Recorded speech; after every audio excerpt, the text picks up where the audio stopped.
अस्सलामु अलैकुम दोस्तों, आप सभी का हमारे नोटबुक लाइफ यूट्यूब चैनल में तहे दिल से खुश आमदीद हैं। हजरत निजामुद्दीन औलिया जब दिल्ली तशरीफ लाए तो आप सारी दुनिया से बेनियाज होकर दिल्ली के ग्यासपुर में क़याम फरमाए और फिर आप यही के होकर रह गए। इसी वक्त में एक बुरी माँ जो आपसे बहुत ही ज्यादा अकीदत रखती थीं, आपके पास के मोहल्ले में रहती थीं और अपना वसेरा सूत काट कर बसर करती थीं। आप हजरत निजामुद्दीन औलिया ने ऐसे भी वक्त गुजारे हैं जब आपको 3-3 दिन रोटी का एक लुकमा भी मयस्सर नहीं होता था। अगर कभी कुछ गैब से हासिल हो जाता तो आप सबसे पहले अपने खिदमतगारों को खिलाते। उधर उस बुरी माँ की हालात भी कुछ ठीक न थी। वह सुबह से शाम तक सूत काट कर उससे रस्सी बनाकर बगल के बाजार में जाकर बेचती। जीस से सिर्फ एक वक्त की रोटी का भी ठीक से उपाय नहीं हो पाता, फिर भी उस पैसे से जीतना ही होता। बुरी माँ उससे आटा और कुछ सामान रोटी बनाने के लिए ले लेती और रोटी बनाकर सबसे पहले आप हजरत निजामुद्दीन औलिया की खिदमत में पेश करती। आप हजरत निजामुद्दीन औलिया ने यह कहकर वो रोटियां कबूल करने से इनकार कर दिया कि इस गिज़ा से तो खुद तुम्हारा पेट भी नहीं भर सकता, फिर हम लोग तुम्हारे नादान कांधों पर अपने रिस्क का बोझ क्यों डालें। हम अल्लाह की इबादत करते हैं तो फिर अल्लाह ही हमारा राज़िक है और दूसरी ज़रूरियात का कफ़ील भी।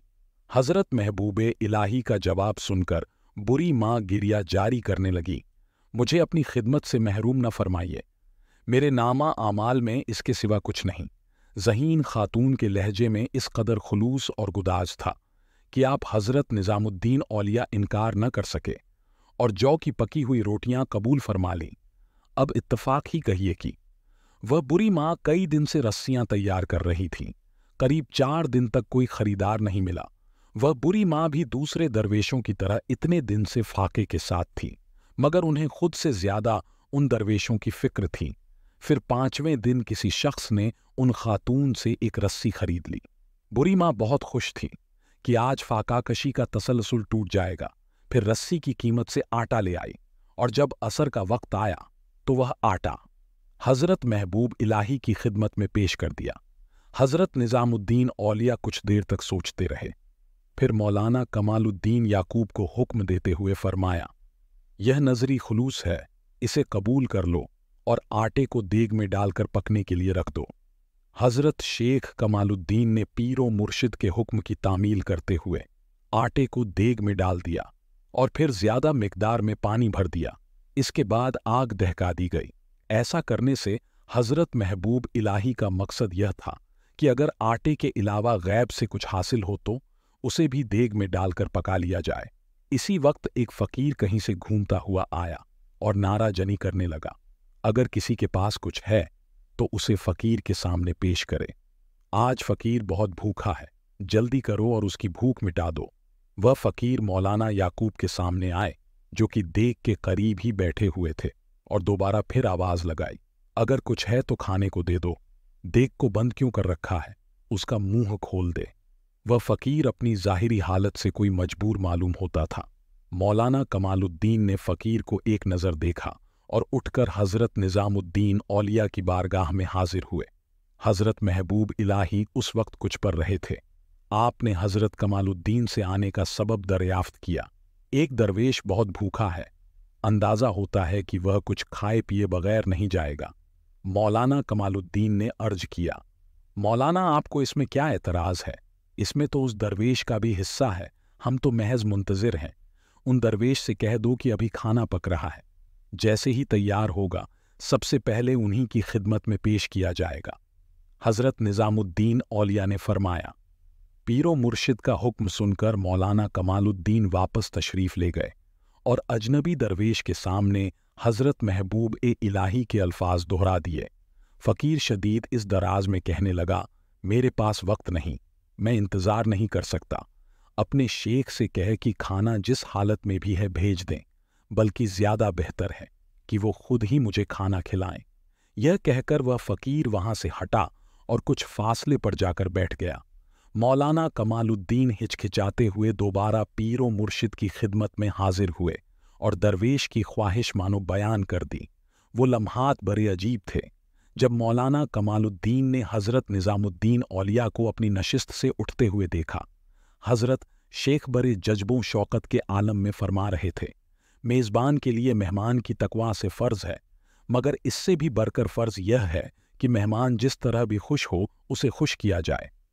हजरत निजामुद्दीन औलिया को देखकर वह दरवेश खड़ा हुआ और मुस्कुराने लगा। शेख, अल्लाह तुम्हें खुश रखे।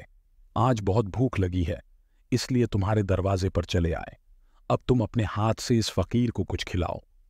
हजरत महबूब इलाही ने देग के करीब जाकर देखा, मगर पानी उसी तरह उबल रहा था कि अगर उसका एक कतरा भी इंसानी जिस्म पर गिर जाता तो उसकी जान निकल जाती।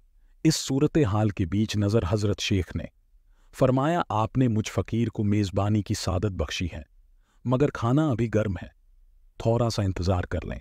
शेख, अब इंतजार नहीं, तुम इस आग की बात कर रहे हो। मेरे शिकन में जो आग लगी हुई है वह इससे भी कहीं ज्यादा है। बस तुम देग उठाकर मेरे सामने लाओ।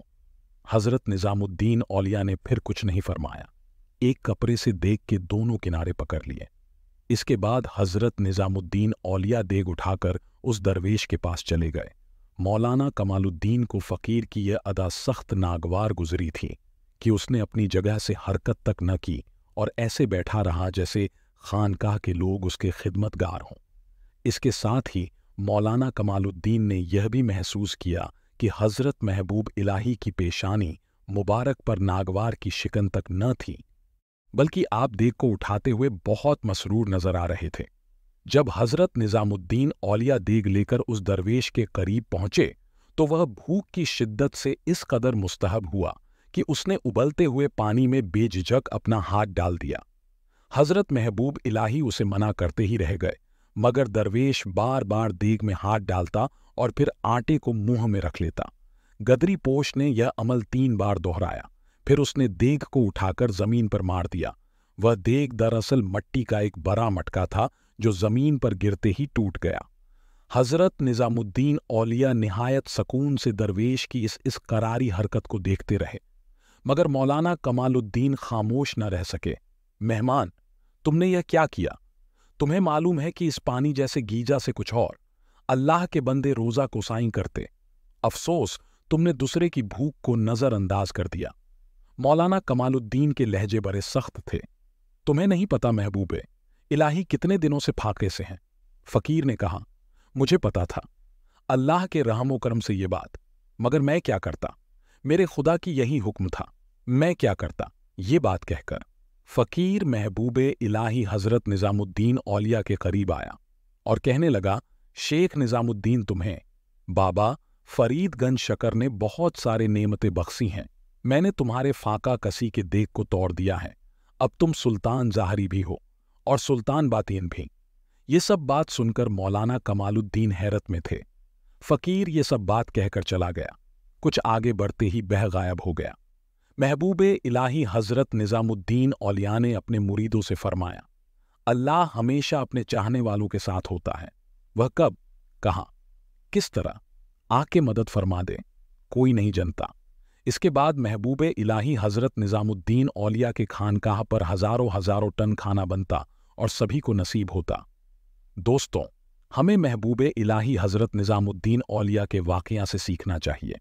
उन्होंने किस तरह अपनी पूरी जिंदगी सवर के गुजारी, और आजकल इंसान जो थोड़ी थोड़ी परेशानी में अल्लाह से शिकायत करने लगता, हमें हर हाल में अल्लाह का शुक्र अदा करनी चाहिए, हमेशा उनके रज़ा में राज़ी रहना चाहिए।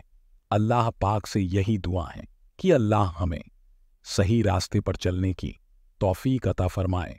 आमीन। मेरे साथियों, आप सभी का बहुत बहुत शुक्रिया वीडियो को पूरा देखने के लिए। वीडियो पसंद आया है तो चैनल को सब्सक्राइब, लाइक एंड शेयर करना ना भूलें।